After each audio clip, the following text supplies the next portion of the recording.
So I want to talk a little bit about, your path, right? Everybody's got a path to starting their own business. And I think a lot, we're talking about franchising right now, and we're looking at people who are looking to start their own business and feel empowered and have in many cases, I find the freedom that they're looking for.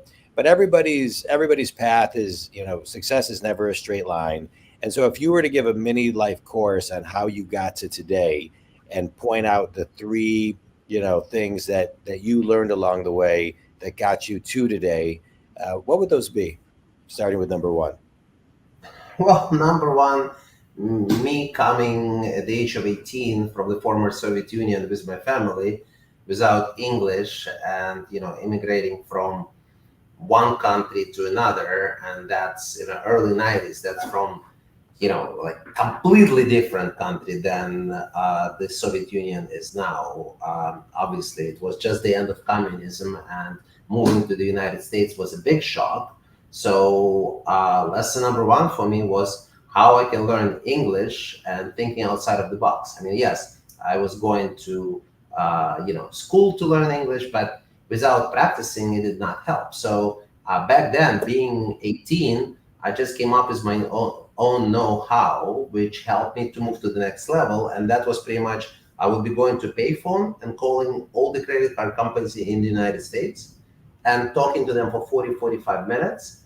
And they were explaining to me why I can't have a credit card. Obviously, they have a credit history. I knew that much. But back then, all the call centers were in the United States. So I was talking to somebody with perfect English who were listening to me, explaining to me. I was asking questions. So I would hang up with them, call another credit card company, and I would have 2 to 3 hours a day practicing English over the phone, which helped me a lot. And it was Yeah. completely, enjoying San Diego weather, staying outside. I didn't want to be home because I was living with my grandmothers, my parents, like huge, Sure.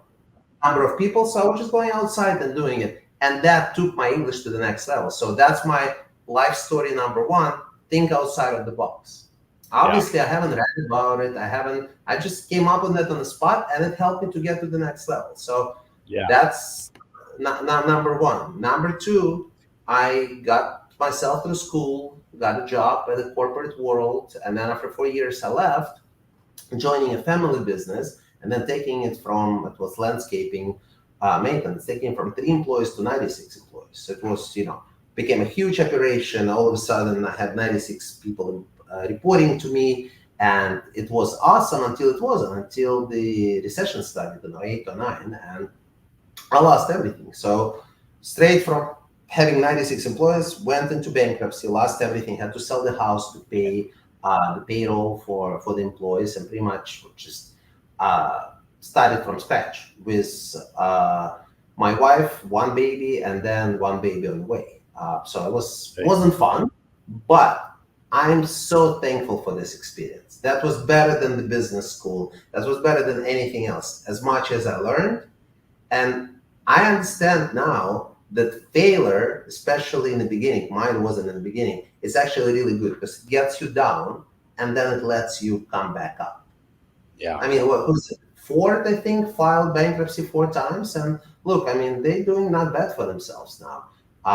Yeah. A lot of other businesses did the same. I'm not comparing myself to them by any means, but at a time, I saw this is it. I saw they're never going to get out of it, and this is going to be horrible, and this is it, and I have to go and work, minimum wage at fast food place, and that's the thoughts that were coming to my head.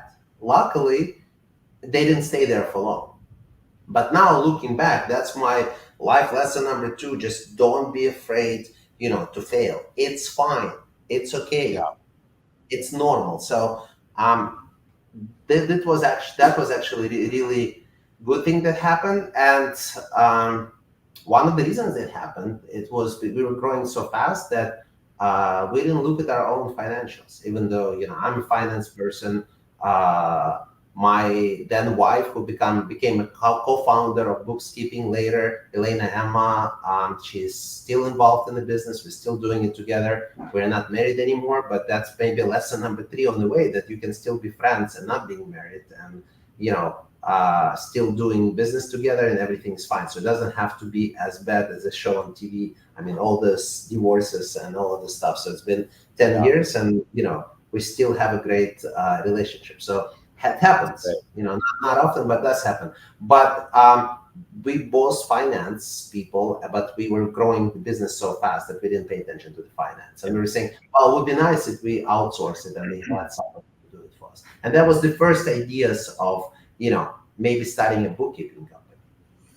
But we had to feed it. So we started the landscaping company again. This time we're more successful. We sold it because we learned from other, the first business. And then we were looking for to actually outsource the bookkeeping. And I went to 20 different bookkeepers in San Diego at the time.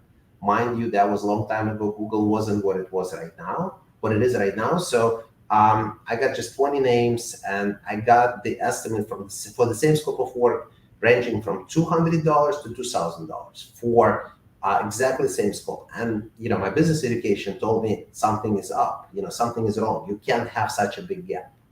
Yeah. So this is an opportunity. And that's when we jumped in and started BooXkeeping in 2011 from the garage, typical American story. And then after a few years, we got the first employee, and it's great. That's it.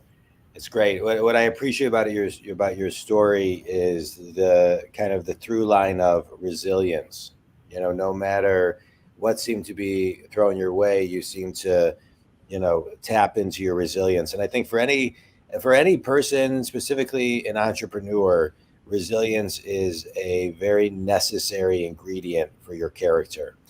Being able to, just kind of get back to center and move forward is key. So I appreciate that.